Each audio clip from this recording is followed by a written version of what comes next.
welcome back to the Chronic Illness Diaries. So today's been a pretty rough day. I've mostly just been lying down and resting. I'm in a lot of pain today, but as I was thinking throughout the day, I was thinking back to 2015 when I first started having symptoms of dysautonomia. So back in 2015, I had really high heart rates, like 180, 200, and I was diagnosed with heart failure at the time, and we didn't know why. We later figured out that it was dysautonomia, or POTS, that was driving up my heart rate and making my heart fail. So anyway, I was just thinking back to that time, to some of the things I wish I had known back then, and I thought maybe by sharing those it might help someone out there who has been newly diagnosed with POTS or dysautonomia. So back then, for about 3 months, I lived in bed. I lived on the couch. When I would go to stand up, I would just be so fatigued and I would start to get dizzy and pass out. And I did pass out a lot back then. So I noticed that, like, as I would exert myself, and by exert I mean like do a few dishes, get up to go to the bathroom, I noticed that afterwards I had what I now call like post exertion fatigue. So even just doing like basic tasks around the house, I would just be so fatigued afterwards, and like especially showering. So I was still showering with super hot water. Don't do that.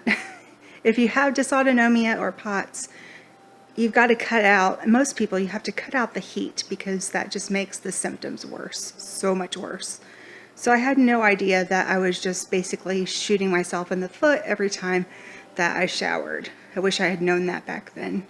And then, like, when I would have a day, like let's say they gave me IV fluids, I'd have a couple days afterwards where I felt like human again. And so I would run around and do everything around the house that I could. And then I would be down for like a week, 2 weeks recovering. So it's really helped me. What I've learned over time to do is, first of all, don't take hot showers. Second of all, it's just, you've got to break up your tasks. So like for me, doing a few dishes and then resting.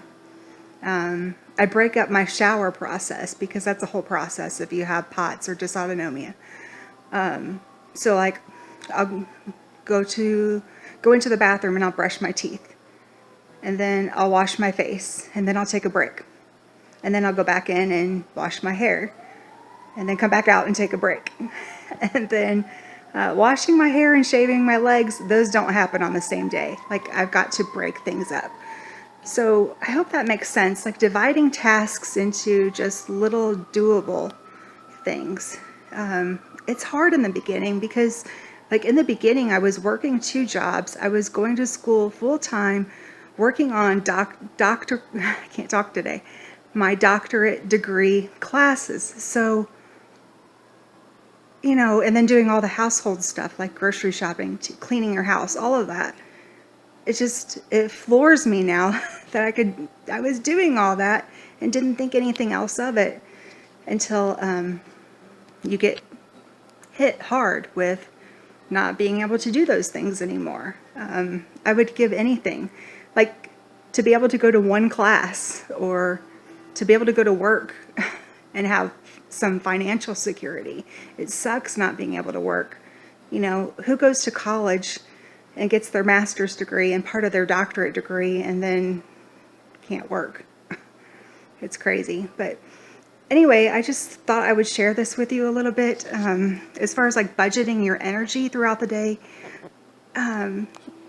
just try to break tasks up. And then another thing, in the beginning I was getting super depressed because I couldn't do the things that I once could. So I would take in, let's say I showered that day, I would write that down on like my positive list. I was able to shower, and yes, that's a victory. or like household tasks. I was able to sweep one room. Yes, a victory, and I just kept trying to build on those things. And it's taken years. It's been 15, it's been a little over 5 years since I first started having all those symptoms of dysautonomia. And forgot where I was going. Brain fog. I remember now. So I had to pause the camera and think about it for a second. Brain fog is for real. It stinks. But anyway, I was saying that over time, because I've learned to break up tasks.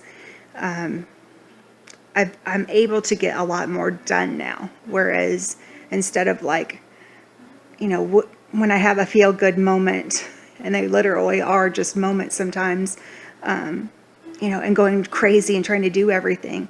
It just works so much better if you break up the tasks. Your energy doesn't get as depleted if you rest in between. Isn't that crazy that, it's really hard to accept sometimes that you used to be able to do all these things, like working 2 jobs, going to school full time, and having a social life. Like for me, going to church, and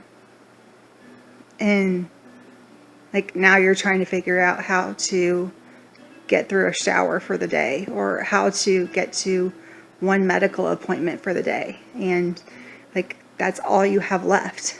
You don't have any energy left after that. So anyway, I just hope this helps someone out there.